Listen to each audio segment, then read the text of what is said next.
you? Yes, I'm good. How about you? I'm also doing fine. And today was a Sunday, right? So, how was your day? Hmm. So Sunday was exhilarating for me, and Sunday is one of my favorite days. Okay, all right. And is there a specific reason why you prefer Sunday over the other days? Hmm. So Sunday is as I said, Sunday is one of my favorite days because on Sundays I usually let my hair down, and on Hmm. Sundays I don't feel I have lots of things to do. I get proper sleep or whatever I want to do, I do that. So Sunday Hmm. is very close to me. Yes. Okay, all right. So, for you, Sunday is a day when you like to relax a little, right? Yes. Right. Okay, all right. So, I believe that today for you, the Sunday was no exception. Mm-hmm. Okay, all right. So, Mr. Sunil, the topic for today's class is the benefits of yoga. Okay, Hmm. are you comfortable talking about this? Yes. Okay, all right. So, why do you think that yoga is important in our life? Hmm. So, if anything is important, I think it always comes with a great number of benefits.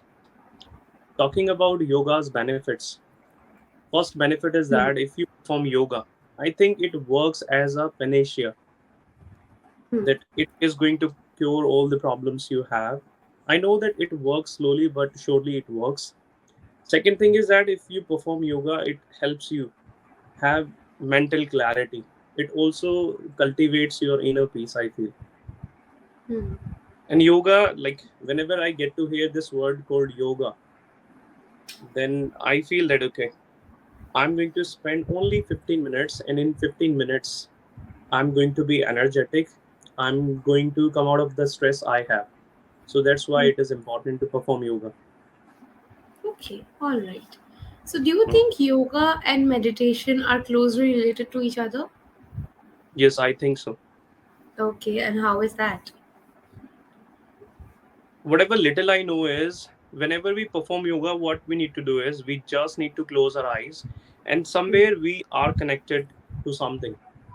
So Hmm. I guess same we do whenever it is about meditation. Meditation is all about closing your eyes and sitting in a serene place where you can be connected to your inner peace, I think. So deep down I feel it is interconnected. Okay, all right. That's a pretty subjective and important observation. I really like that. Now, Mr. Hmm. Sunil, I would just like to clear one thing here. Yoga Hmm. is also a sort of or a form of physical exercise. Okay. So Hmm. it's not just about concentrating and connecting to, let's say, a higher power or something, a energy channel within yourself. You're also supposed to release your, like you said, you're supposed to release your stress. So for Hmm. that there's a certain level of physical activity that's required. Okay, plus yoga is not just there for your stress, but it is effective for a lot of other ailments as well. Like, it is said that if a person can perform 108 surya namaskars in Hmm. a stretch, okay, that's basically a challenge that a lot of people undertake on the world yoga day. At least last year that happened on the internet. It is said that it's equivalent to, I think, 2 or 3 days worth of workout in the gym. Okay. And the reason is, in that particular activity, every muscle group is being used. So yoga not only focuses on your internal or your mental well-being, it Hmm. also focuses on your bodily well-being, because you are stretching out muscles, you're exercising, and you're also trying to reduce some problems related to your body. Like, you have yoga exercises related to the tightening of your core, then relaxation of your back muscles in case you have lower back pain, things like that. Okay. Yes, and it also relies on people, that how they take it and what asanas they want to perform. When it comes to me, I love chanting Om. So for Hmm. that, I just need to sit in a corner. I just need to sit in a quiet place, and I do that only for 15 minutes. After doing that, that is that I feel that I have come out of a lot of burden. As I said, it completely depends on the people. I'm not comfortable with Surya Namaskaram. Is a hard nut to crack for me. Surya namaskars is actually a very advanced form of yoga. Not everybody Hmm. is able to do that. Right. As somebody who has attended yoga classes for 3 years, Hmm. I also cannot perform more than, let's say, 7 Surya Namaskars at a stretch. It does really take a toll on your body. So yeah. Hmm. The reason I mentioned is because I've seen this misconception. A lot of people come into Hmm. yoga thinking it's meditation or vice versa. They- Because the line between yoga and meditation is really blurred. That is what I wanted to get across. I think this is what we are taught. I often get to see this in parks that people always Mm, perform these asanas, and this is yes. where we get to know, okay, what yoga is. Hmm. And if we start with something challenging, I don't feel that we will be able to have success in that. Oh, of So, course not. You always hmm, start with the basics. Like for yes, learning the English language, you start with the alphabet hmm, system, then the right, vowels and consonants, and then the small words. Similarly, here also you start with the learning hmm, of the elements. Like I'm talking about professional yoga training, where you actually receive the training in yoga. So you hmm, start with the knowledge of the elements, and you start with asanas related to each element. That's how I learned it. Maybe the other people could have other styles of learning, but that's how I did. right. Okay, all right. Hmm. So, do you think that yoga has a significance in Indian culture? Yes, it has. I think yoga is one of the things that is not only performed in India but also in other countries. And as I discussed its benefits, that it gives you tremendous benefits. And here we might not give it too much importance, but when it comes to foreigners, they know how important it is, and they have seen the benefits, and they have cured the problems they were not able to cure. Hmm. Yes, agreed. But then, Hmm. why do you think it has such a strong influence over the Indian culture? I think we are the originator of yoga. This is the thing. Originator, or Hmm. or yoga originates from India? Which one? But I think that there used to be some ascetics there, they found it, and No, from I'm not there. saying that. I'm saying, are you Hmm. supposed to say originator, or you're supposed to say India is where yoga originates from? What do you think is the grammatically correct version of this? So I think originator will not be correct. Originator is actually not a word. You can either say Indians gave birth or created the concept of yoga, or you could say that the concept of yoga was developed in India or it originated from India. Okay, originator is not a word actually. All right. Okay, all right. And yes, you're absolutely correct. There were some ascetics. Please go on after that. Hmm. So I think they were into performing yogas, and from there it happened that we got to know how we can flex our muscles using some asanas. Hmm. Okay, all right. It's largely debated, Mr. Sunil, that yoga is actually quite ineffective when it comes to physical health because it does not really burn that many calories as compared to, let's say, an intensive cardio exercise training. Okay, Hmm. so that Hmm. is why a lot of people don't prefer yoga. So, do you think yoga is anyhow inferior to the other forms of exercise that exist out there? As I said, it completely depends on people's choice, people's interest. I think people those who Interest. are, yes, interest, people those who are above 50, Hmm. they love performing yoga because I think they are at that stage where they cannot be the part of gymnasium, or where Hmm. they cannot perform other exercises. For them, it is easy to perform yoga, any form. But when it comes to hitting the gymnasium, people those who are very young blood can be the part of gymnasium because their body is flexible and they have that capacity of lifting weight or doing different exercises. That's why, and as I said initially, it has its result very slow. It Hmm. works very slowly, and it takes almost 6 months, years. And apart from that, we also need to follow a strict diet. If you want to get rid of something, if you have a problem of diabetic, you need you need to Diabetes. perform A that. problem of diabetes or a diabetic problem. Okay. So if you have the problem of diabetes, what you need to do is you need to perform some asanas, you need to perform yoga for a while. After that, you also need to take care of your diet. You need to add some green vegetables in your diet, and that's how Yes. you can see that result in you. Hmm.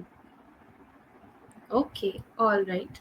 You also touched upon a very important point here, Mr. Sunil, that exercise alone is not going to help you in any way.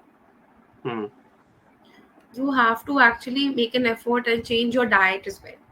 I completely agree to that. So, how do you think that, or do you think, in fact, that there is any connection between a good balanced diet and yoga? And I think if we are able to have proper diet, where I don't feel we need to perform any exercises, be Hmm. it yoga or be it gymnasium. If we are able to control our diet, if we have healthy food, I feel that we are going to stay fit. And after having your meal, if you have time, if you are able to walk, what you can do is you can walk for 10 minutes or you can walk for 15 minutes. That's how you can digest whatever the meal you have, Yes. and that's how it's going to work. If you don't have any control on your diet, if you feel you have a sweet tooth, if you eat anything excessively, or if you binge on junk food, Hmm. then these things become very important, like yoga, hitting the gymnasium. Hmm. You mentioned eating junk food, and what was the other point? If we have sweet tooth, or if we Sweet tooth. eat Okay. something So sweet, yes. I'm get considering that under the junk food category because, well, Hmm. eating too much sweet also comes under harming your body, and anything that harms Right. your body is junk food that way. So let's keep that aside. I know people, or let's say I am one of those people who Hmm. genetically have a tendency to be obese. Okay. Hmm. It's not that I'm having, let's say, biryani or momos every day. I Hmm. usually try to stick to a diet of plainly protein and fruits because I'm a vegetarian as it is. Okay. All right. There's no sort of animal protein that goes into my system, like Hmm. meat, fish, and eggs. Obviously, I have milk and milk products, that's fine. But Hmm. so I am supposed to be somebody who, let's say, is not as healthy as I am right now. Okay. Hmm. But when people take a look at me, I'm assumed to be, let's say, at least 5 years older than what I am right now. Hmm. Okay. And I realize a major part of it is contributed by the fact that I'm 5'8" and my Hmm. body weight. So, what I've come to realize is it's not just junk food that affects you or your weight, it's also your genetic that affects you. Now, in Hmm. case of things, or in case of people who have a case like me, some people who are genetically obese, even a slight variation from our prescribed diet can be disastrous. Okay. So, yoga, I think, is the best option to control that. Because, Hmm. like I said, yoga controls a lot of your internal body processes as well. I have done this, and trust me, Mr. Sunil, whatever, let's not talk about anger issues, that's an emotional thing. Even the problems that I had with my blood pressure, they have vanished. Okay, I wouldn't say vanished. I still need to take the medication, but the power has increased, the decreased. The doses of the medication has been decreased by the doctor because right now my body is much more under my control, and I would say it's majorly because of yoga. Hmm. So yeah, that's my take on it. Hmm.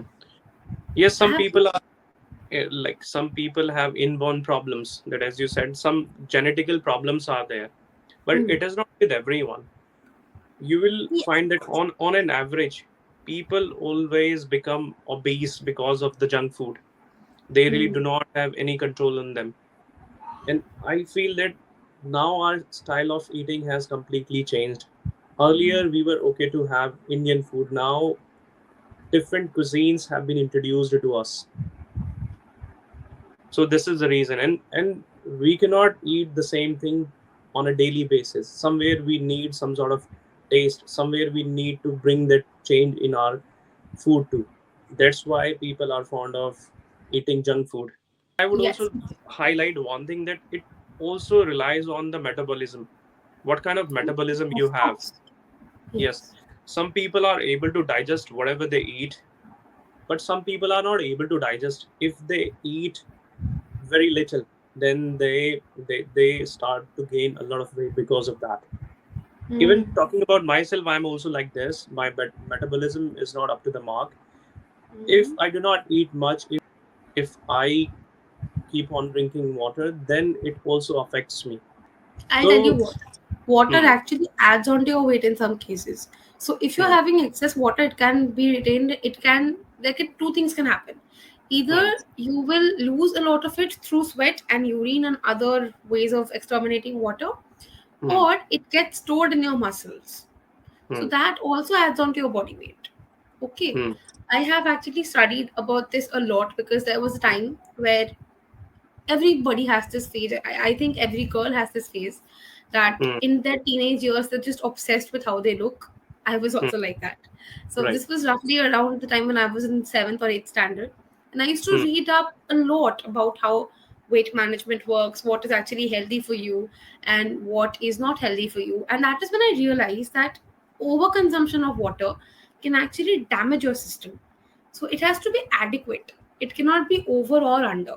Under will hmm, dehydrate you, and over is going to just drain out a lot of resources from your body. So none hmm, of these two are actually desirable. hmm, Plus, there's this equation that for hmm. every 20 kgs of weight in your body, you're supposed to have 1 liter of water. So let's say I'm somebody who's 60 kgs right now. So I'm supposed to have 3 liters of water every day. That is the proportion. All right. Besides this, I also hit the gym. I also spend most of my time at gymnasium. If not at gymnasium, what I do is whenever I have time, so I go for running. I wake up a bit early and I run almost for 2 to 3 kilometers. So that's how I try to stay myself fit. And I have not seen much difference in that. Okay. All right. So Hmm. since when have you been hitting the gym? It has been almost 6 months, Okay. but I And have been hitting the gym on and off. on and off. All right. So did you observe any change between you before 6 months and you right now? Yes, as I said, Okay. it did not make a huge difference. There is a slight difference in that. No, that is, I'm not talking about the, let's say, your weight or the end result Mm, of it. I'm saying the ability to exercise. It Has has, that changed yes, yes, in any way? yes, it has. Okay. All right. And what have you seen about that? It is obvious when I started hitting the gym, and I really did not know which exercise I need to start with, and I also need to start my exercise with some sort of warm up. I was not able to lift dumbbells, which were very light in weight. After that, I started lifting some heavy dumbbells. So these are the Hmm. changes. Earlier, I was not able to do exercise for half an hour. Now I'm okay to spend my time, or now I'm okay to do exercise almost for 1 hour at a stretch. Hmm. Okay, that is pretty. Let's say you've increased your limits to exercise. That's good. Hmm. Okay, all right. So, are you aware of the word mindfulness, Mr. Sunil? Yes. And what would that word mean? Be aware of something. Yes, being aware of something. That's good. Hmm. And what about hypnosis? Hypnosis. I don't know this one. Okay, so hypnosis is basically a state that resembles sleep. Okay, but it is Hmm. in a state where you are in a trance like position. You've seen it in movies probably, that where people hypnotize other people and Hmm. make Yes. them speak something or do something like that. Okay, so that's a Right. psychological concept and it's very very debated even today. So yeah. Hmm. All right, Mr. Sunil, I have two suggestions for you here. Okay, Hmm. your first of all, I would like to mention that your vocabulary is pretty on point. You know what you're talking about, and your eye contact today was a lot better than the last session. So congratulations on that. Serious when you're talking. Try Hmm. smiling a little. Okay. Right. See, you have such a sweet smile. I'll tell you what, a smile can change a lot about your demeanor and your personality overall. Because Right. when you're working, let's say, with a team, and a teammate comes to you with some problem or some suggestion, if you're going to be so serious and somber, they might feel hesitant to approach you. They might feel, okay, is Sunil actually going to help me out? Is he going to listen to what I have to say? Or is he just going to dismiss me? But if you welcome them with a warm smile and tell them that, yes, tell me, what do you want? Then probably they'll feel a little more comfortable opening up to you. I'm not saying that you always have to keep smiling in every situation, but sometimes it's a little desirable to smile overall. Okay?